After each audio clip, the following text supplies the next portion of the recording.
Nah waktu itu saya bingung artakol itu apa. Tak kira tempat adu ilmu. Taunya didoain. Tujuan saya itu untuk bertarung, bukan untuk didoain. Di situ saya tantang Bilpet bertarung. Kamu menantang saya. Ayo kita bertarung. Tunjukkan kesaktian kamu. Bilpet tatap saya. Besok pagi saudara datang sini, saya tunggu. Haleluya. Besok pagi aku datang ke sini. Saya sekali pukul 50 km batu hancur.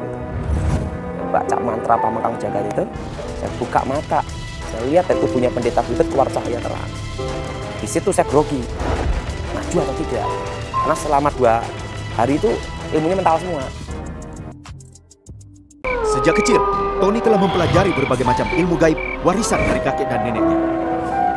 Dari ilmu tingkatan pemula sampai tingkatan terakhir, semua dikuasai Tony. Dia menjadikan dirinya manusia yang tak tertandingi.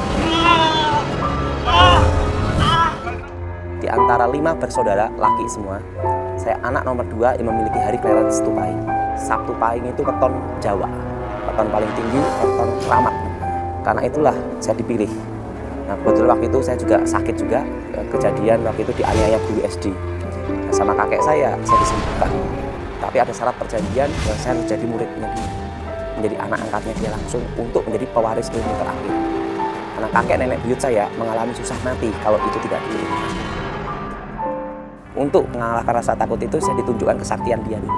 Waktu pertama kali ditunjukin ilmu menghilang dulu sama ilmu pindah tempat. Pada waktu di rumahnya, di depan mata, tak ada di belakang.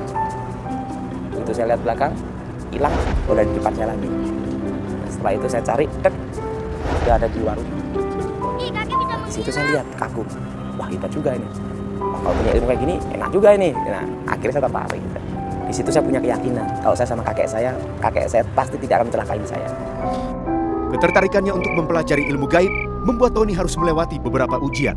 Harus melewati ritual-ritualnya itu, mau tidak mau harus belajar. Jadi pada waktu saya belajar ilmu itu, lihat setan udah biasa, karena temannya setan.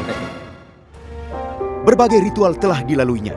Sang kakek pun akhirnya mewariskan sebuah ilmu kepada Tony. Pertama itu saya belajar ilmu aji tapak banyu.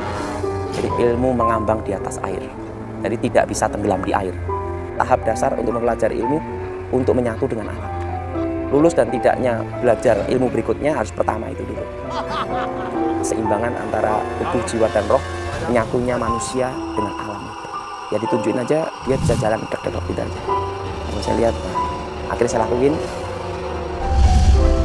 Tapi saat tertentu dibawa ke perbukitan atau di gunung itu selalu pasti. 7 hari poso mutih, kita harus jalan terus. Jadi tidak boleh makan dengan tangan. Mulut gini, itu pun harus hanya daun-daun aja. Nah, setelah itu baru baca mantranya. Selama 3 hari itu harus mengucapin mantra.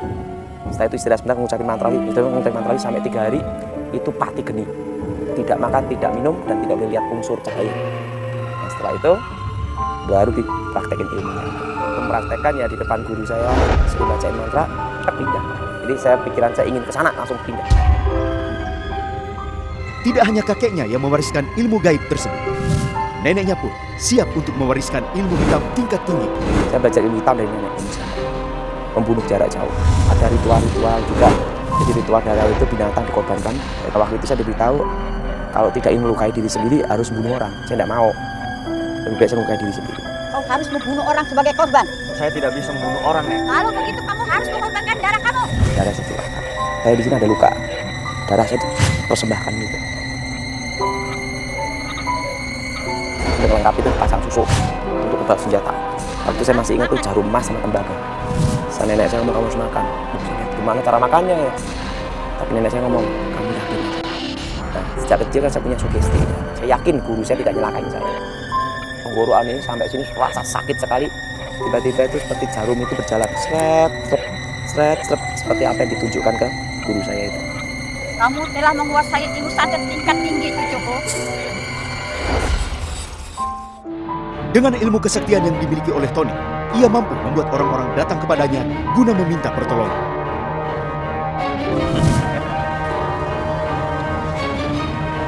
Apakah ini orangnya?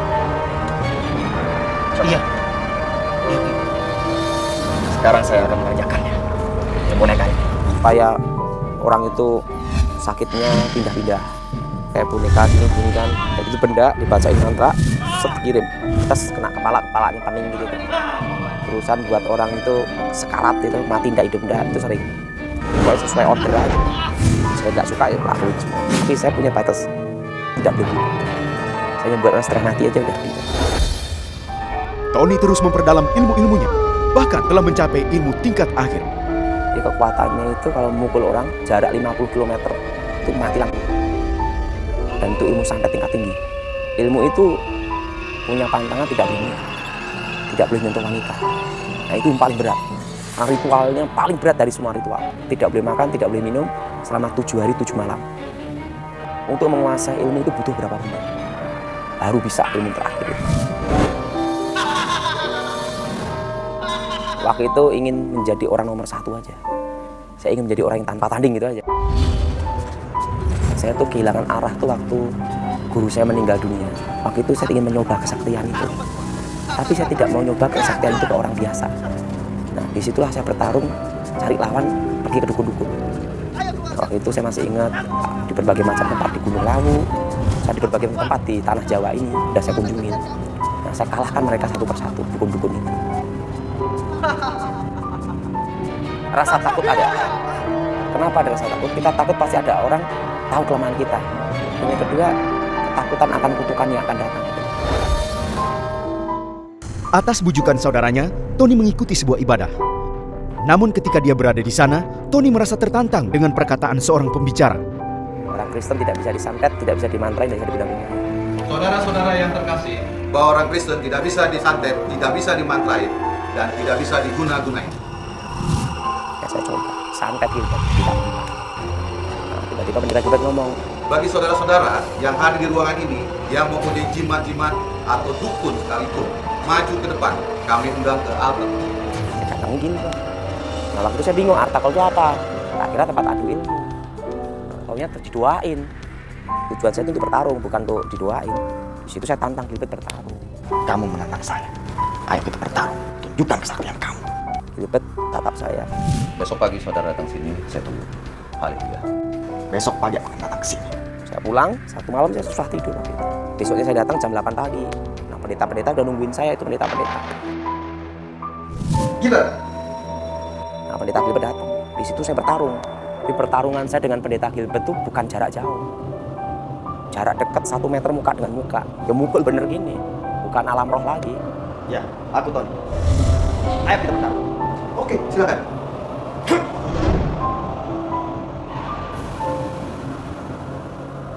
Saya pukul itu mental. Itu malah balik. Itu benteng pertahanan saya hancur. Sampai keluar serbuk tembaga emas dalam tubuh saya. Waktu itu saya mau muntah darah, tenang lagi. Nah Gilbert waktu itu hanya haleluya, haleluya, haleluya gitu aja. Sama bahasa roh gitu. Saya juga bingung ini bahasa apa gitu loh. Saya pukul mental, pukul mental terus. Waktu itu mendekati jam 12 siang saya ngomong sama Gilbert, ini ilmu terakhir saya. Kalau saya kalah saya berguru sama kamu, kalau saya menang kamu mati. Saya kalah. Saya akan berguru sama kamu. Kalau saya menang, kamu mati. Gilbert ngomong silahkan. Silakan, Tuan. Saya baca mantra terakhir waktu itu Pamengkang Jagat. Sekali pukul 50 km batu hancur itu. Baca mantra Pamengkang Jagat itu, saya buka mata. Saya lihat itu punya pendeta Gilbert keluar cahaya terang. Di situ saya grogi, maju atau tidak. Karena selama 2 hari itu ilmunya mental semua. Saya ingat pesan guru saya. Mendekat nanti usia 18 tahun, kamu melihat suatu cahaya terang. Ini disebut Nur Cahyo. Tapi kami keputusan maju, saya pukul Gilbert. Waktu saya pukul Gilbert, cahaya itu membuat saya terpental. Itu cahayanya warna kuning keemas-emasan sinar pelangi. Cahaya itu membuat saya terpental kira-kira 10-12 meter. Saya kalah, hilang ingatan, gila setahun. Selama berbulan-bulan dia terus didoakan. Hingga 1 tahun setelah peristiwa tersebut, sesuatu yang supranatural terjadi.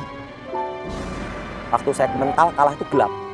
Nah, waktu tepat setahun itu tahun 93, ada cahaya datang, masuk kepala saya sembuh seketika.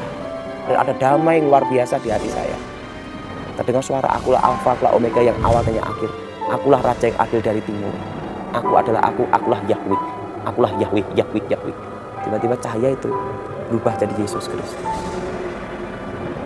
Saya lihat wajahnya, hanya jubahnya, dan suara berkata, akulah Yesus. Saya ketemu Yesus sendiri, dan cahaya itu berubah. Satu sosok, jubah putih, terang benderang. Tapi saya tidak bisa lihat wajahnya.